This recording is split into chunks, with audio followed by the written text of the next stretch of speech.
On va rentrer tout de suite dans le vif, d'accord? Parce que si tu es là, c'est pas un hasard. Tu as senti quelque chose bouger. Tu as senti que de son côté, ce n'est peut-être plus tout à fait pareil. Peut-être que vous n'êtes pas ensemble, peut-être qu'il a pris de la distance, peut-être même qu'il fait comme si tu n'existais plus. Mais malgré tout ça, tu ressens qu'il y a quelque chose qui travaille à l'intérieur de lui. Et je vais te le dire tout de suite, tu n'es pas en train de fantasmer, tu n'es pas en train de t'accrocher pour rien, il y a réellement chez cette personne une prise de conscience qui est en train de se faire. Ce qu'on va regarder ensemble, c'est ce moment très particulier où il réalise son erreur. Ce déclic parfois très tardif où il comprend qui tu étais vraiment pour lui, où il revoit certaines scènes, certaines phrases, certaines disputes, et il se dit, mais qu'est-ce que j'ai fait? Comment j'ai pu la laisser partir? Comment j'ai pu la traiter comme ça? On va aller dans sa tête, dans son cœur, dans ses regrets, dans ce qu'il n'a jamais osé t'avouer. On va voir ce qu'il comprend sur toi maintenant et surtout ce que ça change pour la suite. Installe-toi, respire, laisse venir les images, les souvenirs. Si tu sens que ça résonne, c'est normal. On commence.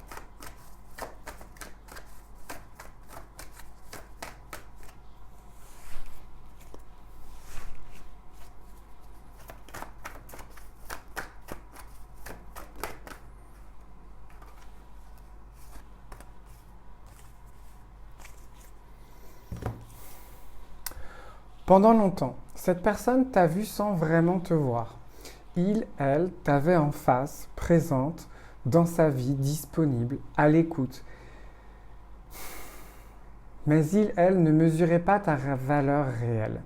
Il te croyait acquise, il pensait que tu serais toujours là, quoi qu'il arrive, que tu allais pardonner, revenir, comprendre, t'adapter, te plier. Il y a eu des moments où tu as parlé, où tu as essayé d'expliquer ce que tu ressentais.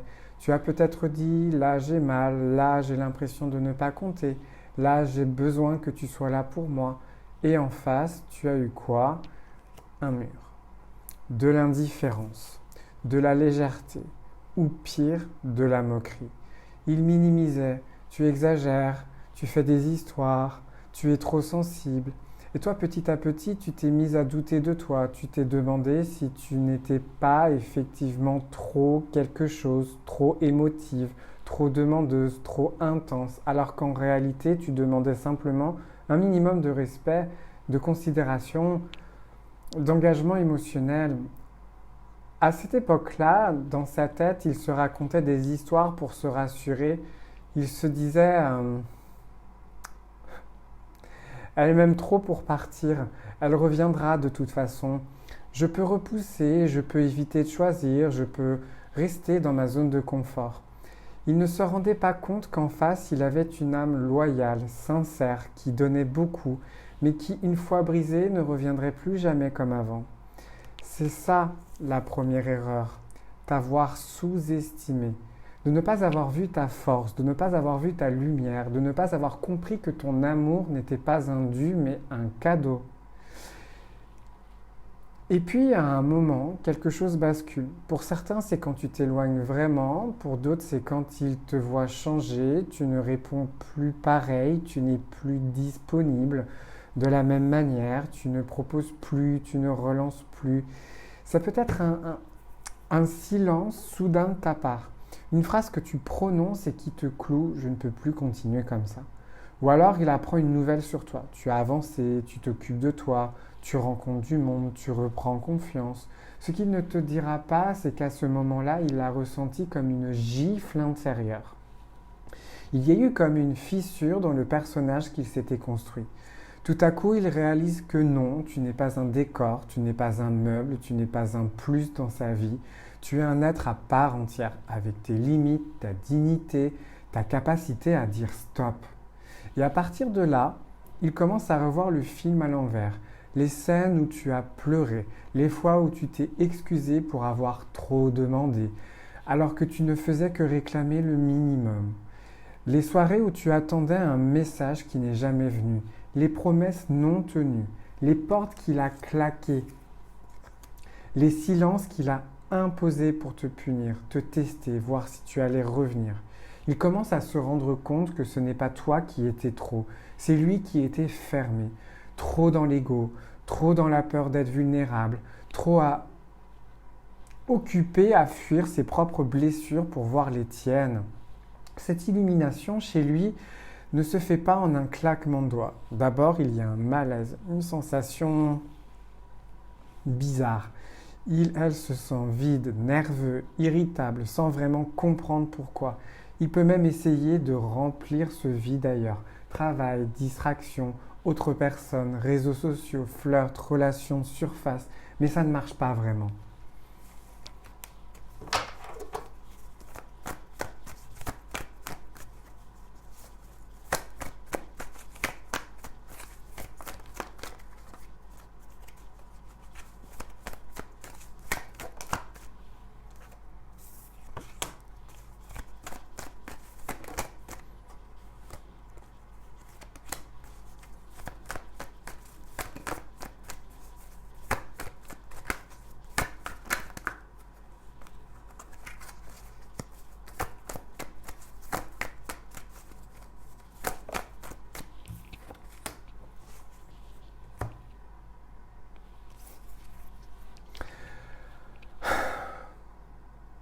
Parce que, où qu'il aille, il y a une image qui revient. Ton regard, ton sourire, une phrase que tu lui as dite, une celle où il t'a vu partir, te fermer ou simplement te taire. En plus, il essaye de fuir. Plus ça remonte. À ce stade, il ou elle commence à voir qui tu étais vraiment dans sa vie. Il réalise que tu n'étais pas juste quelqu'un qui l'aimait bien. Tu étais un soutien, tu étais une présence stable, tu étais une oreille, un cœur, un refuge. Il se souvient de ces moments où tout allait mal pour lui, où il doutait de lui-même, de son avenir, de sa famille, de son travail. Et tu étais là, tu lui envoyais des messages, tu l'encourageais, tu croyais en lui, plus qu'il ne croyait en lui-même. Sur ce moment, il a peut-être pris tout ça pour acquis. Il trouvait ça normal que tu sois là. Mais maintenant qu'il n'a plus cette énergie dans sa vie, le contraste est violent. Il le regarde autour de lui et se rend compte que les gens qui gravitent autour de lui ne le comprennent pas comme toi. Personne ne capte ses silences comme tu le faisais. Personne ne sait lire ses changements d'humeur, ses doutes, ses peurs. Comme toi, il comprend surtout que même quand tu étais blessé, tu essayais encore de le préserver. Tu pouvais être en larmes, mais tu trouvais quand même la force de lui dire « Prends soin de toi, je veux que tu sois heureux, je ne veux pas te forcer ». Et là, il réalise l'ampleur du décalage entre ce que tu donnais et ce qu'il te rendait. Elle comprend aussi un autre point très important. Tu n'étais pas là pour le contrôler, tu n'étais pas là pour l'enchaîner, tu n'étais pas là pour l'étouffer, tu voulais juste une relation honnête. Tu voulais juste que les mots et les actes soient alignés. Et là, il voit l'injustice, il voit à quel point il t'a fait porter la faute, à quel point il t'a culpabilisé, alors que la véritable fuite, c'était la sienne. Cette prise de conscience, elle est très inconfortable pour lui, parce que ça l'oblige à se regarder en face, à voir ses lâchetés, à voir ses fuites, à voir à quel moment il n'a pas su être à la hauteur. Et à partir de là, les regrets s'installent. Ce sont des regrets silencieux qu'il ne montre pas forcément, surtout si c'est quelqu'un de fier, d'orgueilleux ou très dans l'image. Mais à l'intérieur, ça tourne. Pourquoi j'ai dit ça? Pourquoi je l'ai repoussé ce jour-là? Pourquoi je n'ai pas pris son appel? Pourquoi je n'ai pas répondu à ce message où clairement, elle était au bout? Elle repense à certaines scènes où il a choisi quelqu'un d'autre, quelque chose d'autre à ta place. Une soirée, un ami, une autre relation, son confort, ses habitudes, sa liberté. Et aujourd'hui, il se rend compte que ce qu'il a gagné à ce moment-là n'a aucune valeur par rapport à ce qu'il a perdu. Il y a aussi un regret profond, celui de ne pas t'avoir donné la sécurité émotionnelle dont tu avais besoin. Tu n'avais peut-être pas besoin de grandes démonstrations, de cadeaux, de grands discours. Tu avais besoin d'une cohérence, de clarté, de respect. Et ça, il voit qu'il ne te l'a pas donné. Non pas parce que tu ne le méritais pas, mais parce qu'il ne savait pas lui-même comment faire. Parce que s'engager, vraiment, ça lui faisait peur. Parce qu'ouvrir son cœur, ça voulait dire risquer d'être rejeté, abandonné, humilié. Et ça, c'est une angoisse profonde chez lui. Aujourd'hui, il regrette de ne pas t'avoir fait confiance, de ne pas s'être fait confiance non plus, de ne pas avoir osé construire avec toi par peur de l'échec. Alors qu'en réalité, en agissant comme il l'a fait, il a créé exactement ce qu'il redoutait le plus, la perte.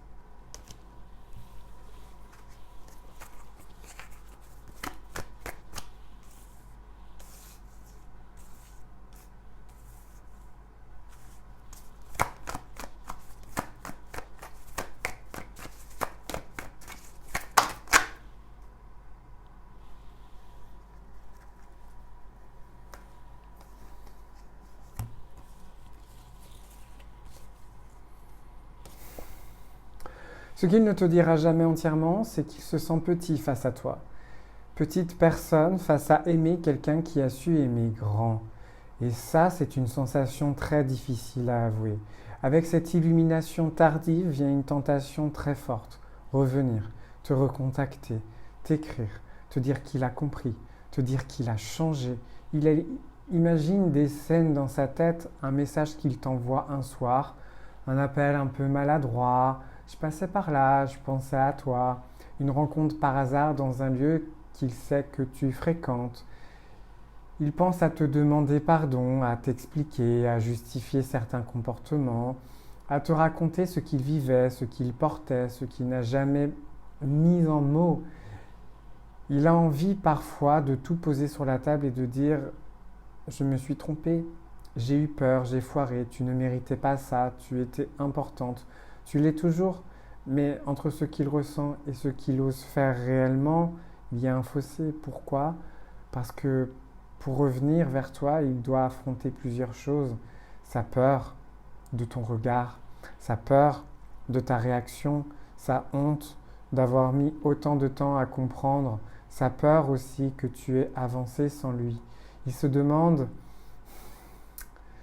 et si elle m'envoyait balader, et si elle ne me répondait pas, et si elle s'était reconstruite, et que je venais tout casser. Alors parfois, il renonce, il écrit un message, puis il l'efface, il regarde ta photo, puis il repose son téléphone. Il parle de toi autour de lui, mais en minimisant, hein, en faisant comme si ce n'était pas si important. Mais à l'intérieur, cette envie de revenir, de te parler, de remettre au moins un peu de vérité entre vous, elle est bien là. Il faut que je sois honnête avec toi. Toutes les personnes qui réalisent leurs erreurs ne reviennent pas forcément. Parfois, l'ego est plus fort que tout. Parfois, la peur est plus forte que le courage. Parfois, le passé, la famille, la situation, les obligations, tout ça pèse tellement qu'elle se dit « je vais vivre avec mes regrets, je vais garder ça pour moi ». Il y a des gens qui préfèrent souffrir en silence plutôt que de se mettre à nu, qui préfèrent se raconter que c'est mieux comme ça, que c'est trop tard et que tu vaux mieux sans eux. Alors qu'en réalité, ils ont surtout peur de se confronter à ce qu'ils t'ont fait vivre. Dans ce cas, c'est comme si l'univers lui mettait un miroir en face de lui. Et dans ce miroir, il voit à chaque fois tout ce que tu étais pour lui et tout ce qu'il n'a pas su être pour toi. Est-ce qu'il aura la force de venir te le dire en face? Pour certains d'entre vous, oui, il y aura un retour, un message, une conversation, une forme de mise à plat. Pour d'autres, non. L'illumination restera intérieure, dissimulée. Il fera peut-être sa vie autrement, mais avec cette pensée, au fond, j'ai laissé passer quelqu'un de précieux. Et ça, même s'il ne te le dit pas, même si tu ne le vois pas, ce n'est pas rien parce que l'univers, lui, voit. Et l'univers rééquilibre toujours. Maintenant, on va revenir à toi. Parce que cette vidéo, elle n'est pas là pour te... Elle n'est pas là pour glorifier ses regrets, ni te faire attendre indéfiniment un retour. Ce que l'univers veut te montrer à cette situation, c'est d'abord ta valeur. Il veut que tu prennes conscience de tout ce que tu as apporté et de tout ce que tu as donné. De cette capacité que tu as à aimer en profondeur. Il veut aussi que tu vois clairement que tu n'as jamais été trop, que tu as été exactement ce que tu es, entière, investie, sincère. Et si l'autre n'a pas su accueillir ça, c'est qu'à ce moment-là de sa vie, il n'avait tout simplement pas la maturité émotionnelle pour recevoir un amour comme le tien.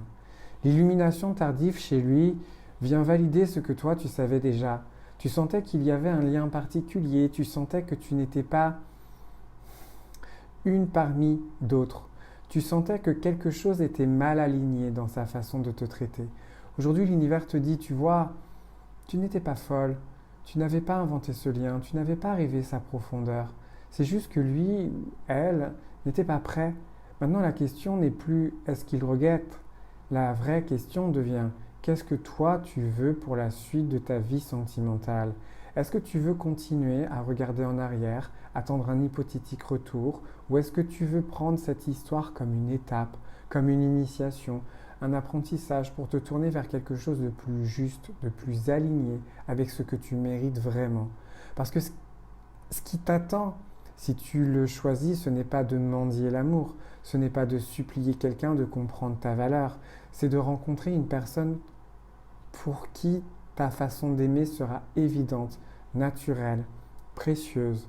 Si tu es encore là, c'est que ça t'a parlé à quelque chose de très profond en toi. Peut-être que tu as revu des scènes, peut-être que tu as senti ton cœur se serrer, peut-être que des larmes sont montées, c'est normal. Ça veut dire que ton âme est en train de mettre des mots sur quelque chose qu'elle portait en silence. Je veux te remercier sincèrement d'avoir pris ce temps pour toi, pour te connecter à ce que tu ressens vraiment et pour oser regarder cette situation avec un peu plus de vérité. Maintenant, si tu sens que cette histoire te pèse encore, que tu as besoin d'aller plus loin, de clarifier ta situation, de comprendre cette connexion, ce qu'elle représente pour toi ou simplement d'être accompagné pour tourner une page ou ouvrir une nouvelle étape, je t'invite à aller plus loin en privé avec moi.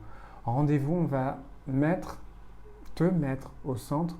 On va regarder ta situation précise, ton lien avec cette personne, ce que l'univers essaie de te montrer à travers tout ça et surtout comment te remettre au cœur de ta propre vie sentimentale. Tu trouveras toutes toutes les informations sous la vidéo dans la description. Si tu as ressenti que cette vidéo t'a parlé, si tu t'es reconnu, si ça t'a aidé à comprendre certaines choses, pense aussi à t'abonner à la chaîne. Tu peux aussi laisser un commentaire, même quelques mots, pour dire ce qui a le plus résonné pour toi. Souvent, le simple fait d'écrire permet déjà de libérer quelque chose. Prends soin de toi, prends soin de toi. Souviens-toi, ta manière d'aimer n'est pas un défaut, mais c'est ta force. Ceux qui te sous-estiment aujourd'hui finiront tôt ou tard par réaliser leurs erreurs. Mais toi, tu n'as pas besoin d'attendre ça pour te choisir toi. Merci d'avoir été là et à très bientôt. Merci aussi. Je voulais faire un petit... Est-ce que j'ai beaucoup parlé aujourd'hui? Comme d'hab. Je voulais aussi remercier à tous et à toutes pour vos likes, vos abonnements, les boosts. Je voulais aussi remercier tout le monde. Enfin voilà, ça va faire maintenant 4 ans, je crois, que je suis sur YouTube.